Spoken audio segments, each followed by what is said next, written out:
VFS global নিয়ে কোনো কথা হচ্ছে না কেন?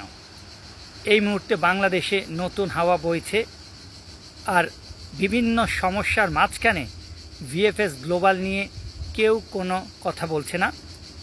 আমি একজন ইটালি প্রবাসী, ইটালির মিলান শহরের একজন কাউন্সিলর। আমি অতি শীঘ্রই বর্তমানে বাংলাদেশের যেই উপদেষ্টা প্রতিমন্ত্রীর দায়িত্বভার পালন করছেন এবং বাংলাদেশে ভিএফএস গ্লোবাল যে ধরনের সিন্ডিকেট করেছেন অতীতে, এই ভিএফএস গ্লোবালের সাথে যেসব দালালরা বা যেসব বাংলাদেশিরা জড়িয়ে আছে তাদের সবাইকে ধরার বা আইনের আওতায় আনার অনুরোধ করছি আমি।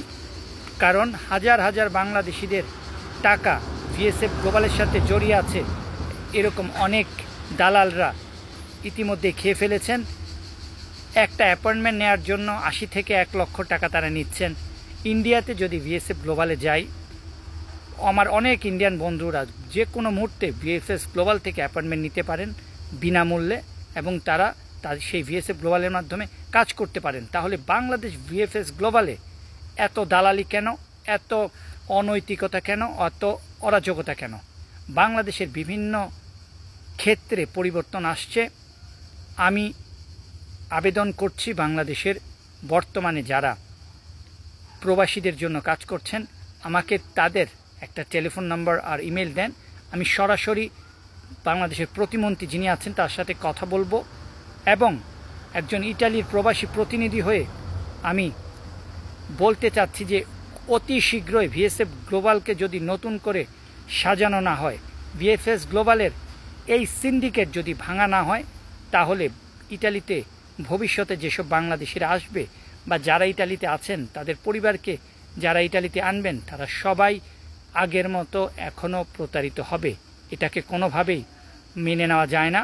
আসুন আমরা এই ভিএফএস গ্লোবাল নিয়ে কথা বলি। অতি শীঘ্রই যত তাড়াতাড়ি সম্ভব সেই সব দালালদের, সিন্ডিকেটদের আইনের আওতায় এনে ভিএফএস গ্লোবালকে ইটালিয়ান এমবেসির সাথে একটা সঠিক এবং সৎ সম্পর্ক গড়ে তুলতে সাহায্য করি।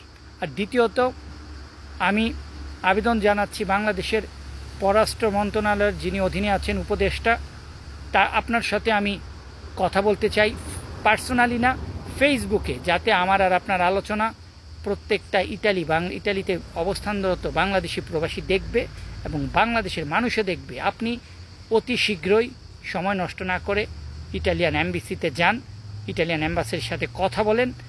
যেসব দালালরা বাংলাদেশিদের কোটি কোটি টাকা আত্মসাৎ করেছেন তাদেরকে কিভাবে মুক্ত করা যায়, ইটালিয়ান এমবেসি কেন এত দেরি করছে তাদের কাজের জন্য, যেসব বাংলাদেশিরা অপরাধ করেছে, যেসব বাংলাদেশিরা ফেক নুল্লা অস্তা বা ডকুমেন্ট জমা দিয়েছে, তাদের সবাইকে চিহ্নিত করার জন্য আসুন আমরা সবাই একসাথে কাজ করছি। এখন চুপ করে থাকার সময় না, এখন সময় হচ্ছে অনৈতিকতা, চাঁদাবাজ, সিন্ডিকেটের বিরুদ্ধে কথা বলা, যাতে সাধারণ মানুষ সুন্দরভাবে বাঁচতে পারে। তাই আমি এই ভিডিও দিয়ে শুরু করলাম আমার ইটালিয়ান এমবেসি আর ভিএফএস গ্লোবালের বিরুদ্ধে আন্দোলন। আপনারা যারা ইটালিতে থাকেন, যারা বাংলাদেশ থেকে ভবিষ্যৎ ইটালিতে আসেন, আপনারা সবাই আমার পাশে থাকুন। আপনারা দেখেন আমি কি করতে পারি, কারণ আমার একার পক্ষে সম্ভব না। আপনারা যদি আমার পাশে থাকেন, বাংলাদেশের বর্তমান অন্তর্বর্তীকালীন যিনি পররাষ্ট্র মন্ত্রণালয় নিয়ে কাজ করবেন তার সাথে আমি কথা বলবো, এবং ভিএফএস গ্লোবাল থেকে যত ধরনের চোর, দালাল, সিন্ডিকেট সবাইকে দূরে নিয়ে যেতে হবে। ভিডিওটা সবার সাথে ছড়িয়ে দিন, এবং প্রতিদিন আমি একটা না একটা ভিডিও করব যেখানে ইটালি প্রবাসী আর বাংলাদেশে যারা ভবিষ্যতে ইটালি আসবেন তাদের জীবন আর ভবিষ্যৎ নিয়ে। ধন্যবাদ।